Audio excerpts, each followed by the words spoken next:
Hi clarinet players. We're going to get set up to put our instrument together for the first time. Congratulations choosing a really fun instrument. The supplies that I need when I'm putting my clarinet together the first time are, well, first of all, your clarinet if you've got that, great job. And your clarinet should come with a bottle or a tube of cork grease. Sometimes it might come in another oval container or a square box that you would just stick your finger in.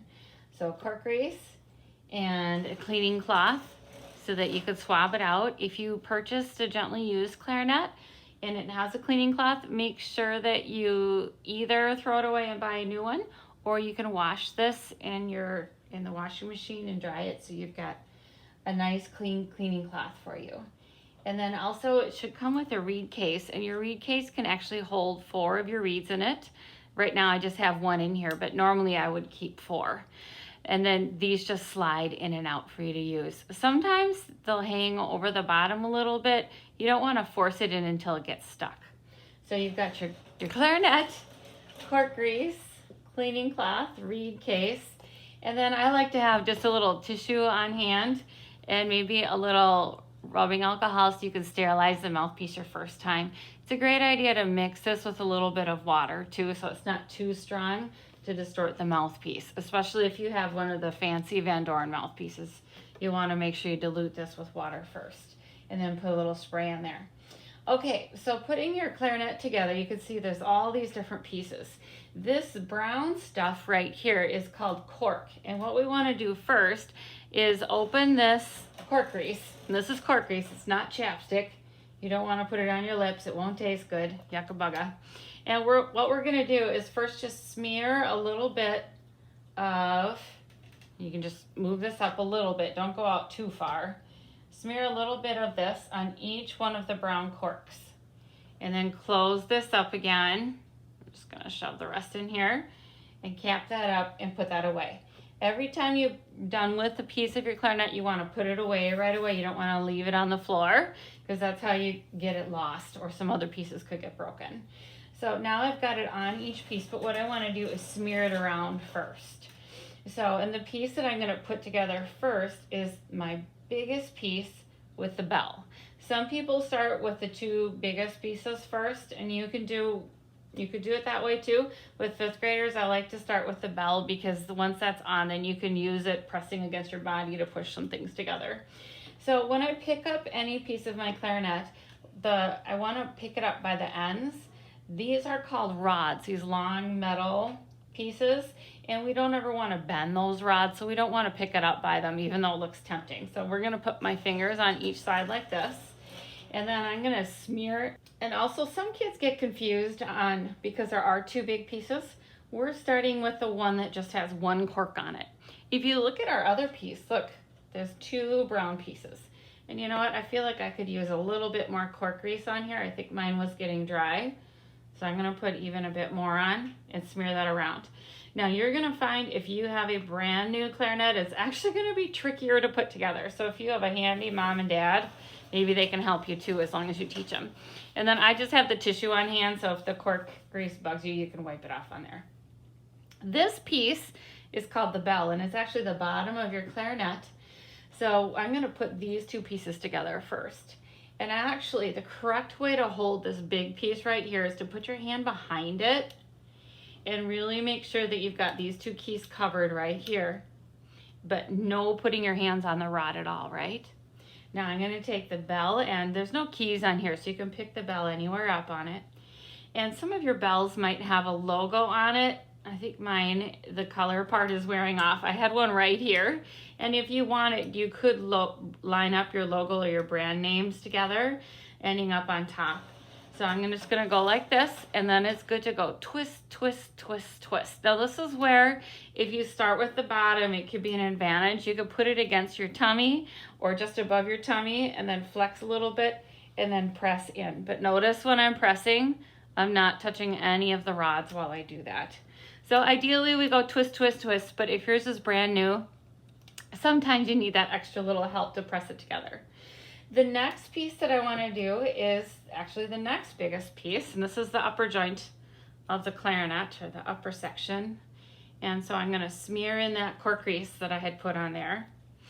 I'm just wiping my hands off on here. Now this is super important. The correct way to hold this is where there's no keys on the top. This guy is called a teardrop key. Here's your first key. And this is the second key that you would press down. You go by where there's holes in your clarinet.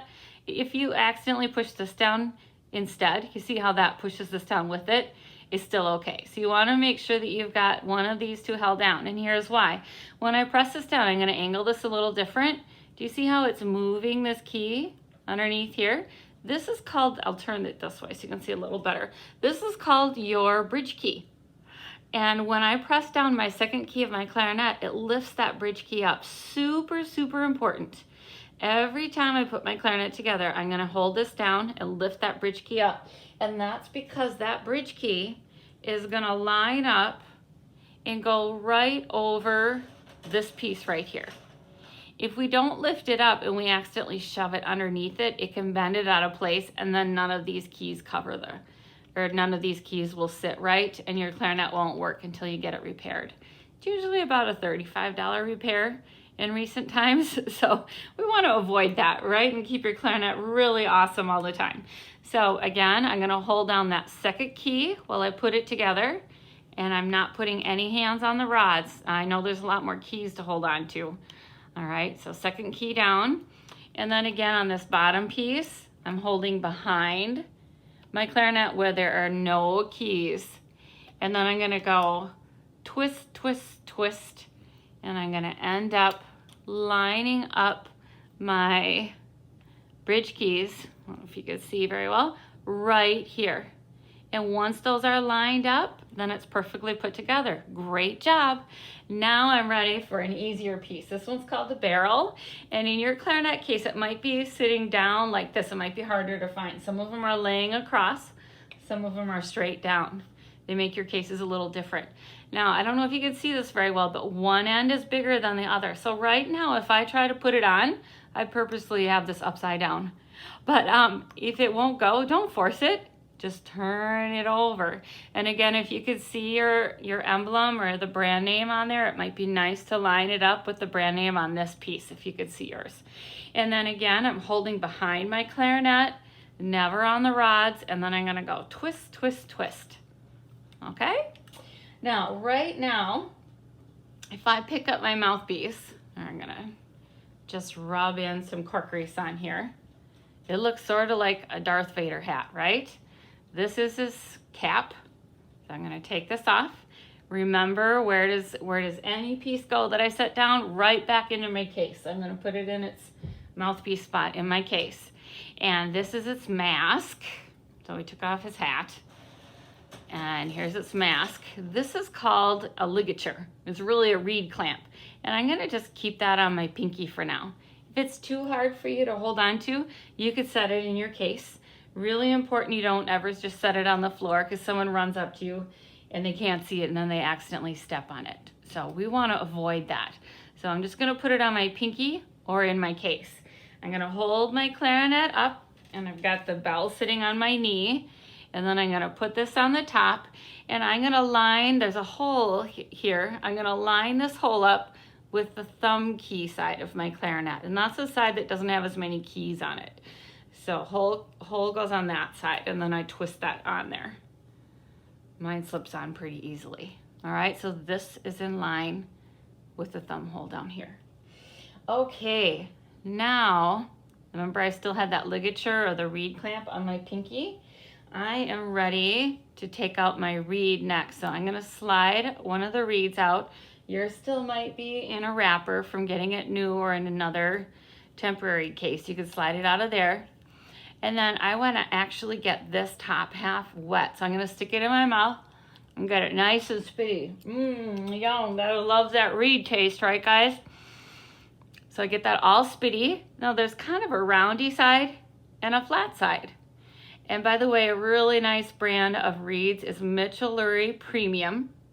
I have 3.0, and that's how thick the wood is. And that's, it affects your sound. It's nice to eventually get to 3.0 or even 3.5. Most beginners are going to start on 2.0 or 2.5. And your goal is to get to 2.5 as soon as you can, and then maybe 3.0 halfway through the school year. All right, so I'm sucking on that. I got it nice and spitty. Now, I'm right-handed, so with my left thumb, I'm gonna put my thumb on the bottom to hold it in place and then adjust it so that I can get my reed perfectly lined up with the top, so I can only see one tiny hairline crack of black showing on the top. And if you open your Tradition of Excellence book to page 2, you'll see a picture of that up close too if you can't see very well on this video. While I'm holding this there with my thumb, remember I said I was right-handed, so I'm holding it with my left thumb at the base. I never, ever, ever touch the tip. The only thing that ever touches the tip of the reed is my tongue, and that's because it's really easy to chip. If this chips at all, then it doesn't work well and I have to throw it away and have a little reed cemetery. Okay, and then get a new reed. So we just never touch the tip and we don't have to worry about that so much. Now, there's all kinds of ligatures, and there are many, many, many good kinds. Our main goal is to get the screws on the right. For some of you, they'll end up on the front to be on the right. For some of you, they'll end up on the back to be on the right. For me, they're on the back. There's also a skinny end and a big end. So if I put it on like that and it won't go, it's on upside down. So don't force it. Lift it off really careful. Don't touch the tip of the reed. And you're gonna go big end first. Now notice my screws are on the wrong side. They're on my left. So I need to turn it around so that they're on the clarinet on the right side. And I'm gonna move my clarinet down below where the reed line changes colors. All right, and again, I'm gonna adjust if I need to, all down here to get it just right. I never ever touch the tip, all down here. And that'll keep your reed happy, and that will keep a happy clarinet player. And then we're gonna tighten up your screws just till it stops. You don't wanna crank it down super tight because they can actually snap off if you go too tight. All right, now to hold your clarinet, your right thumb goes underneath the thumb rest right here, and your left thumb goes on this thumb here. And then your fingers are gonna go on the hole keys. Hole 1, hole 2, hole 3, hole 4, 5, and 6. When you're not using them, they just hover right over the keys like little spaceships, just right over them, okay? All right, now that you've got your hole 1, 2, 3, you can experiment if you learned on recorder. This is hot, cross, buns, and your thumb is covering this one. When you go to play, you're gonna hold your chin by pulling this down away from the reed, make a little lip cushion, so that goes right over here, and you're gonna put about a ½ inch in your mouth and your teeth on top. So it does go behind your front teeth, okay, behind your front teeth. And then you'll seal your lips around it. Take a breath, key your teeth here, and take a breath from the corners of your mouth. And blow very firm air. If it squeaks, it means you put too much in your mouth. Okay, or if you get nothing, you didn't put enough in. Or you might be biting it. Remember, teeth on top, but then be really gentle with your bottom lip. You do press up on your top teeth though, and behind them, okay? So I just added 1 finger, 2 fingers, 3 fingers. Happy practicing.